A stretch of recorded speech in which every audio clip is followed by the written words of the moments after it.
మనుషులు ఋషులు అవుతారు, కృషి ఉంటే మహాపురుషులు అవుతారు. ఇవన్నీ ఎవరు పెద్దలు ఊరికే చెప్పలేదు.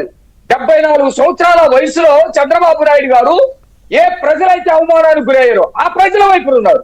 ఏ ప్రజలైతే అత్యాచారాలకు గురయ్యారో ఆ ప్రజల వైపు ఉన్నారు.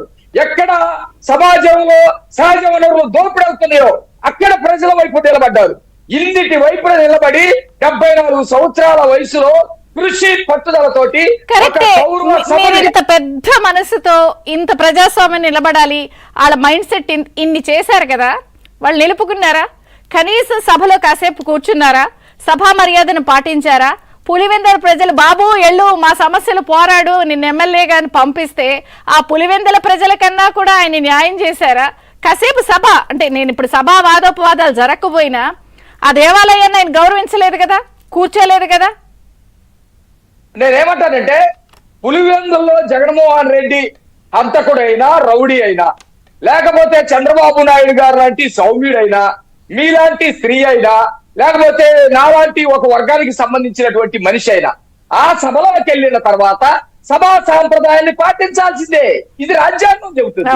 ఈ సభా సాంప్రదాయాలకి నేను జగన్మోహన్ రెడ్డిని కాబట్టి లేకపోతే నేను అరాచకవాదిని కాబట్టి నేను రాజకీయాల్లోకి రావడానికి రక్తపు మార్గాన్ని ఎంచుకున్నాను కాబట్టి ఇక్కడ సాంప్రదాయాలను నేను పాటించను అంటే కుదరదు. పాటించాల్సిందే. ఆ పాటించకపోతే నువ్వే అవమానం. ఏం జరిగింది ఈరోజు దేవాలయంలో నువ్వు ఏ అవమానాలు అయితే చేసావో ఆ దేవాలయ గర్భం నీ తలని వంచింది, నీ అహంకారాన్ని దించింది. మరి ఈ రోజు స్పీకర్ ఎన్నిక అయిపోయారు, ఆయన ఏకగ్రీవం వెళ్ళి అందరూ కూర్చోబెట్టాలి. మరి ఆయన రాట్ల మళ్ళీ క్లియర్ గా ఎందుకు అనిపిస్తుంది అంటే 5 ఏళ్ళు ఆయనతో వ్యవహరించిన తీరు.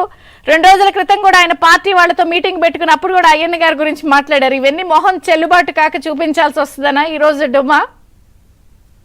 శరీర రూపం లేనటువంటి సభ దానికి జనం ఎందుకు గుడిగా మలుచుకున్నారు?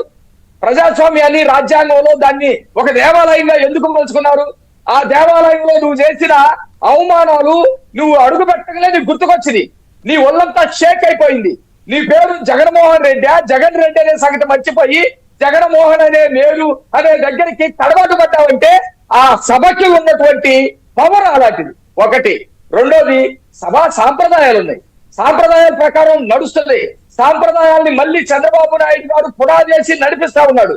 ఆ సాంప్రదాయాన్ని గౌరవిస్తే సొసైటీ నీకు విలువిస్తుంది, ప్రజలు నిన్ను గౌరవిస్తారు. ఆ సాంప్రదాయాలు కనుక నువ్వు గౌరవించకపోతే నిన్ను నువ్వు రోడ్డు మీద పొద్దున పులివెత్తులో వెళ్ళి పారిపోయినా అక్కడ ప్రజలు కూడా ఏంటయ్యా వీడు మళ్ళీ ఇక్కడికి ఎందుకు వచ్చాడు, ఒక స్పీకర్ తీసుకెళ్ళాలి, కూర్చోబెట్టాలి, స్పీకర్ యొక్క దానికి ధన్యవాదాలు తెలియజేయాలి, ఇవన్నీ చేయటం లేదని చెప్పేసి ప్రజలు అనుకుంటారు. నేనే టోటల్ ఒక మాట చెబుతాను. జగన్మోహన్ రెడ్డి ఏదైతే డాక్టర్ బిఆర్ అంబేద్కర్ రాసినటువంటి రాజ్యాంగం ప్రకారం